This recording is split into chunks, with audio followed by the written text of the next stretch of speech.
मशहूर अरबी ज़बान के अदीब नहीं रहे मौलाना जाफ़र मसूद हसनी का इंतकाल हो गया है। मौलाना जाफ़र मसूद हसनी नदवी का इंतकाल सड़क हादसे में हुआ है। मौलाना जाफ़र का इंतकाल ये बड़ी खबर सामने आई है। अरबी ज़ुबान के माहिर और सहाफ़ी थे जाफ़र मसूद, बाइक पर सवार थे जिस वक्त उनका एक्सीडेंट हुआ और मौलाना जाफ़र रायबरेली में उन्हें सुपुर्द खाक किया जाएगा।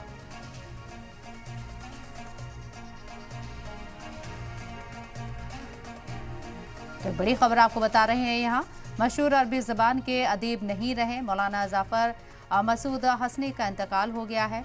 मौलाना जाफ़र मसूद हसनी नदवी का इंतकाल होने से बड़ी खबर सामने आई है। दर्दनाक सड़क हादसे में उनका इंतकाल हुआ है।